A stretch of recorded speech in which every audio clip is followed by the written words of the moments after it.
Good day to everyone. Welcome back to another coffee break program. Today we are going to discuss about reactive arthritis. Before we start the lecture, if you have not subscribed to my coffee break channel yet, please subscribe, hit the bell icon, put a thumb and put a comment to encourage me. Usually I upload at least one medical lecture every week, which will be very helpful for the medical students, junior doctors, medical persons and other public. So be vigilant.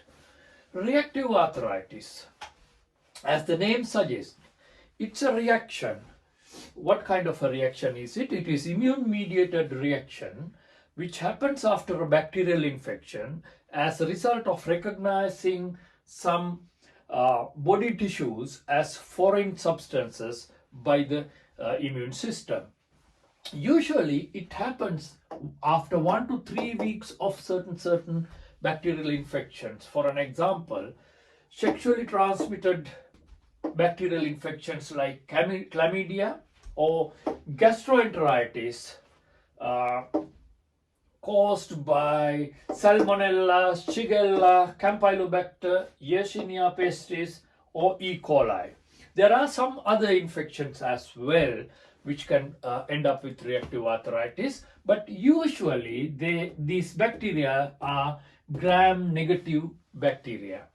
So this type of reactive arthritis is a seronegative arthritis. Mostly synovium of the large joints are affected, and these inflammation reactions of the joints are unilateral and asymmetrical, because there is no symmetrical pattern of inflammation in this reactive arthritis. If we do an aspiration of the synovial fluid, they are sterile. They don't have the particular infected organism, but they are sterile. So it is only an immune reaction.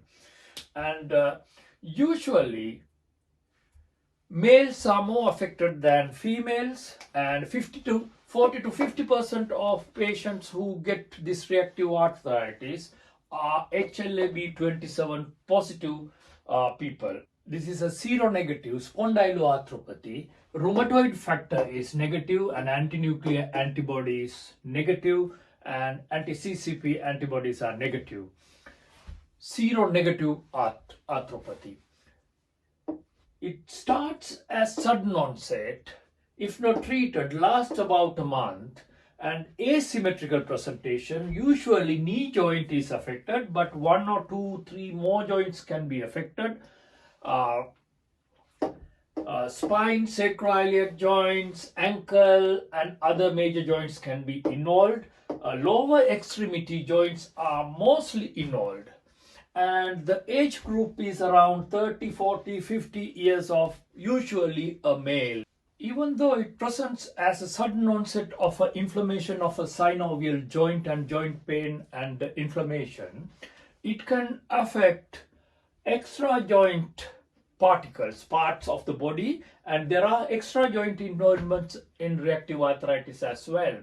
For an example, it can affect the tissue of the conjunctiva and it can cause red eyes, and it can cause urethritis due to involvement of the urethral membrane, and it can cause balanitis, cervicitis due to a result of involvement of the cervix of the females, and pericarditis, the outer lining of the heart, and it can cause chest pain, and mouth ulcers. It can cause mouth ulcers as well. So apart from these involvements, it can present generally as malaise, diarrhea, fever, and with systemic symptoms as well. You know the common synonym for the writer's syndrome: can't see, can't pee, can't climb a tree. So when the eye is involved and urethra is involved and joints are involved, these three combination we called writer's syndrome.